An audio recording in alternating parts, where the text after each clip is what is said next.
moi je m'appelle Sébastien, alias Superman, c'est un peu mon nom de code, enfin entre guillemets. Donc je suis de Thionville, je suis né à Thionville, et donc j'habite ici depuis maintenant 20 ans, dans cet appartement.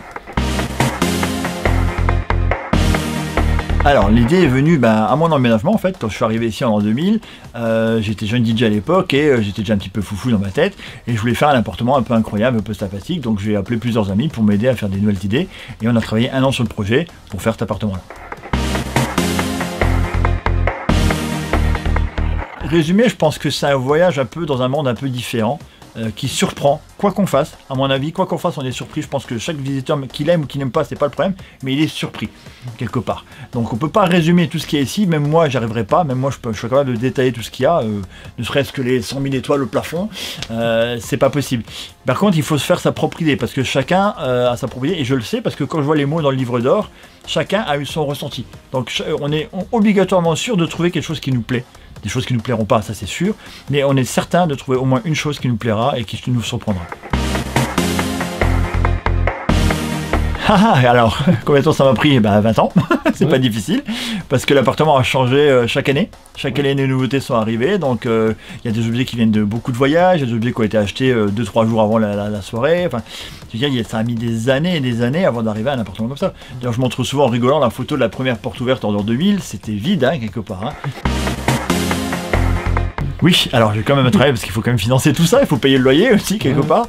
Alors je suis assistant commercial, je suis disque jockey, je suis aussi livreur et super-héros et psychologue de temps en temps.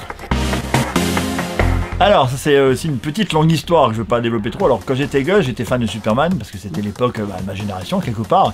Mais c'était surtout quelqu'un qui avait 2 personnalités.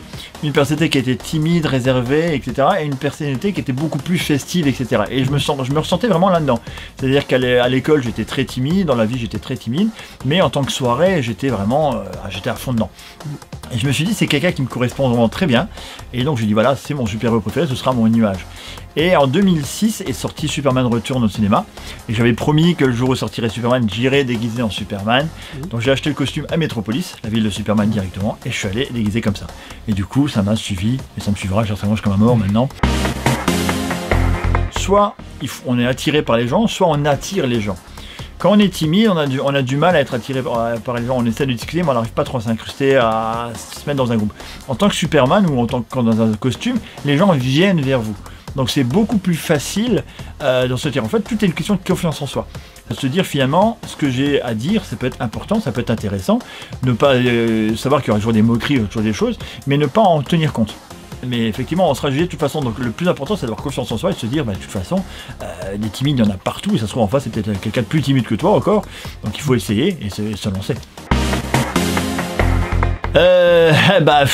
Je dirais que c'est le premier, c'est le tout premier, parce que c'est celui qui est à l'époque, il y avait tellement peu d'effets spéciaux, donc quelque part il avait fait un tollé parce qu'on voyait quelqu'un voler à l'écran, donc c'était assez impressionnant, et c'est surtout celui qui a fait le plus de publicité, etc., avant d'arriver aux effets spéciaux de maintenant. Par contre, j'ai une petite chose que j'aime beaucoup je crois que c'est dans Superman Returns, donc le dernier, où à un moment il est sur la Terre, il regarde la Terre et il dit voilà, j'écoute tout le monde et quand quelqu'un a besoin d'aide, je vais le sauver. Et je me dis que finalement, cette phrase-là, elle est clé parce que qui c'est qui fait ça aujourd'hui? Personne. Parce que lui, il va aider quelqu'un qu'il ne connaît pas quelque part. Hein. Donc je me dis quelque part, on a tous un petit peu un super-héros en nous et on devrait effectivement aider plus souvent les autres. Donc c'est ce qu'on essaye de dire dans ce film, c'est un message que donne le film. Moi j'adore Ressort du Monde, il y a plein de choses à voir qu'on ne voit pas dans les 12 minutes de visite. Qu'il y a beaucoup plus en truc, donc je peux vous présenter plein de choses sympathiques. Donc n'hésitez pas à passer me voir quand je suis là, il n'y a aucun problème.